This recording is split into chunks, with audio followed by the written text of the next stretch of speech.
This is Bobbi with the Vespasian Warner Public Library District, and I'm here with another tale from the archive where we talk about history from DeWitt County. Today we're continuing our Murder and Mayhem series. This was a tour that we did in the fall of 2025, so if you were not able to attend that tour, I'm going to be explaining each of the stops. Our second stop on this tour is in the 100 block of North Monroe Street, the former site of the Interurban station. The Interurban was a train line that basically went north-south through Illinois that a lot of people in this area used to get to Decatur and get to Bloomington and closer places than Illinois Central Railroad. So in the early 20th century, speaking of the Illinois Central Railroad, it was the main employer in Clinton. Clinton at this point was basically a factory town, with that factory being ICRR. It was the most major employer, had hundreds of employees, their offices were located here. ICRR was big business, and it's what made Clinton what it is today. In 1911, there was a very serious workers' strike for ICRR. I won't get into all of the details right now, but basically there ended up being two sort of faces of the strike. On the side of the strikers was Carl Blondie Person. Blondie was his nickname.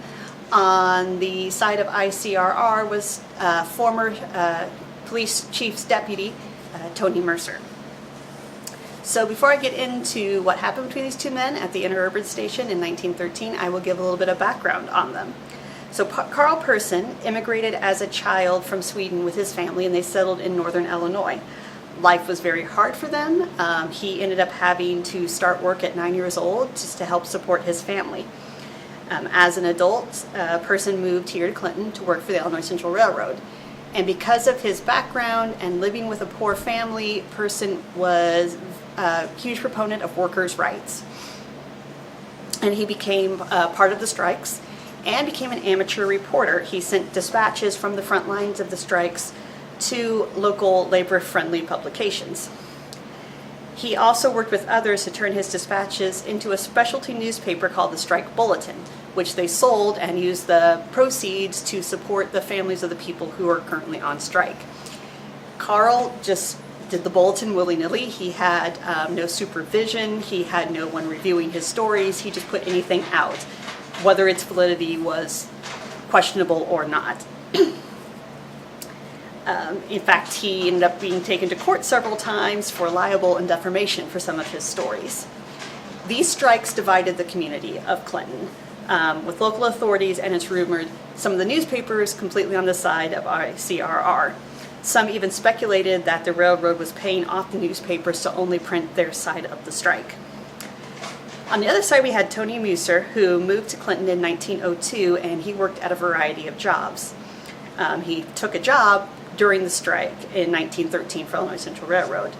But before that, in 1910, he served on Clinton's police force, and he was the only witness to the murder of Clinton Police Chief John Struble. Musser claimed to have wrestled the shooter to the ground but was overpowered, and this happened. It was a break-in. Police Chief Struble and Musser were chasing after the man in the dark. He wrestled him to the ground, was overpowered, and then the man shot the police chief and ran off. Because Musser was the only witness to the event, and because he came out of it unscathed, there were a lot of rumors that he was actually the murderer, but there was not enough evidence to arrest him. The Struble murder, the unexpected death of his brother, and serious marital problems led to Musser having a complete breakdown, quit the police force, and just became rather unstable for a couple of years. A suspect was arrested for the murder in 1913, and Musser positively identified him in court and said, yes, that is the man who shot Chief Struble. However, the defendant had an ironclad alibi for the night of the shooting, and Musser was publicly humiliated. Since Musser was working for Illinois Central Railroad and not part of the strike, on December 23, 1913, Carl Person wrote a piece in the Strike Bulletin publicly stating his belief that Tony Musser had murdered Chief Struble and tried to frame an innocent man for it. So this blew up, and at this point Musser and Person became very bitter enemies. And this led to an altercation on December 30th, 1913 at the Interurban station on Monroe Street. It was a bustling day, very busy, lots of people were out when this happened. The two men just happened to run into each other right in front of the station. So witnesses say as soon as Tony Musser laid eyes on Carl Person, he was enraged and attacked him, beating the smaller man with his fists. Two passersby had to pull Musser off of Person. What happened next? There were a lot of conflicting reports. People who were on the side of the strikers claimed that Musser got away from the two men holding him and charged after Person again, and Person shot him in self-defense. People on the side of the railroad claim that Musser was just turning around and walking away from Person, and Person shot him in the back.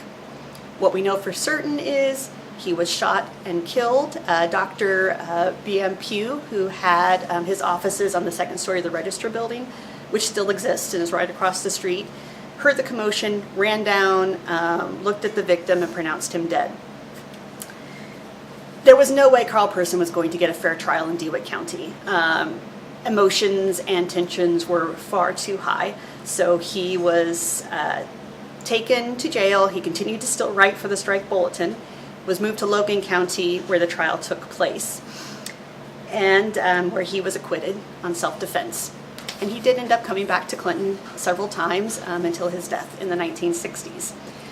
This is just an overview. If you want a more in-depth version of the story, which includes all the background on the strikes, which is really fascinating, we have a wonderful 3-part blog available on our website, vwarner.org, and will be linked below. That was written by Logan Janicki. That really goes in depth. But this murder, self-defense killing was the flashpoint. So next time you're on North Monroe Street, you might just look where the depot used to be and just remember what happened there. And thank you for joining me for this Tale from the Archive, and I hope to see you soon.